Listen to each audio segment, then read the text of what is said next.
Ассалаумағалейкум қазақ елі. Өздеріңіз білесіздер, біз 2015 жылдан бері үндінің Холи атты діни мейрамына қарсы үндеу жасап келеміз. Алайда бейғам қазақ жұрты өзгенің қаңсығын таңсық көретін өте еліктегіш халық. Қаншама ескертуге қарамай, бұл мейрам жыл сайын аталып өтілуде. Бұл біздің ұлттық болмысымызға, дәстүрімізге, дінімізге нұқсан келтіреді. Тіпті іргеміздегі көршіміз орыс ұлтының белсенділері мен шіркеу қызметкерлері де бұл мейрамға қарсы шара қолданып, дәстүрлі құндылықтарының құлдырап жатқанын айтып, дабыл қағуда. Челябинская епархия Русской Православной Церкви считает, языческие корни праздника христианам чужды. Священники остерегают верующих. Праздник Холли отмечается в честь заживо сожженной холики, демоницы из индуистского языческого пантеона. А посыпать себя разноцветным порошком все равно, что пеплом от этого костра. Этот праздник направлен фактически на то, чтобы деформировать традиционное сознание, общественное сознание россиян. Сделать его более терпимым, более толерантным к такого рода проявлениям нездоровой, нетрадиционной духовности. Бірінші бөлімде бұл мерекенің шығу тарихына тоқталдық. Шариғат таразысына салсақ, бұл діннен шығаратын күпірлік амал. Жүгенсіз жастардың тілімен айтқанда, жай ғана көңіл көтеретін мереке емес. Екінші бөлімде сіздерді шұғыл ақпаратпен хабардар етпекпіз. Соңғы жылдары ЛГБТ өкілдері бұл Холиді өздерінің дәстүрлі мейрамдарына айналдырып алды. Батыстағы бір жыныстылардың фестивальдері мен гей-парадтары дәл осы мейраммен тұспа-тұс ұйымдастырылады екен. Шынтуайтында түстер мерекесі Холи бір жыныстылардың кемпір қосақ түстес туларының символы іспетті.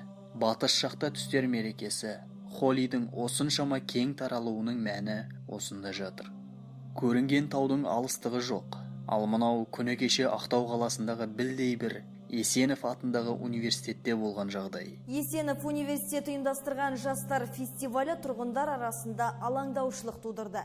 Әсіресе желінің белсенді қолданушылары Color Fest шарасына қарсылық білдірді. Олардың айтуынша бұл ұлттық болмысымызға жат қылық. Бір-біріне бояу шашып, аймаласып, көңіл көтергеннен гөрі ұлттық идеологияға баулайтын шараларды неге дәріптемеске дейді олар. Бұл шара қазір қолға алынып жатқан рухани жаңғыру жобасына қайшы деп пікірін білдірді. Сондай-ақ фестиваль кезінде түрлі түсті туыстаған қыз бен жігіттер құрықталды. Бұның өңірдегі жалғыз университетке қатысы бар ма? Келесі бейнесюжетте толығырақ. Әлеуметтік желіде таралып кеткен мына бейнеде жастар бір-біріне бояу шашып көңіл көтеріп жүр. Ал түрлі түсті туыстаған қыз бен жігітті құқық қорғаушылар алаңнан шығарып ескерту берді. Желі қолданушыларының пікірінше олар ЛГБТ қозғалысының өкілдері болуы мүмкін.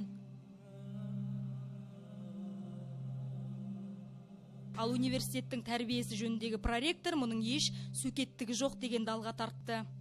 Басқа жақтардың, мына Европаның, басқа да дамыған елдердің жаңағы тәжірибелерін көргісі келеді. Сол сияқты ол жастардың дамуына менің ойымша ешқандай ол бір жаңағы бояулар фестивалінің бір қандай да бір әсері болды деп ойламаймын. Бұл фестиваль бізде жылда өткізіледі. Құдай бұйыртса, Алла қаласа, біз келесі жыл бұл фестиваль тағы да өткіземіз. Құрметті жастар, жылтырағанның бәрі алтын емес. Жаһандану үрдісі мен ұлттық құндылықтарымыз әлсіреп жатқанда, мұндай іс-шараны ұйымдастыру ұлттың тамырына балта шабумен тең. Бұл жай мереке емес, әлемдік салқын саясаттың ызғары сезіледі. Бізді тыңдап отырған желідегі барша ағайын бұл ескертуді білім ордасындағы басшыларға көрсетіңіздер.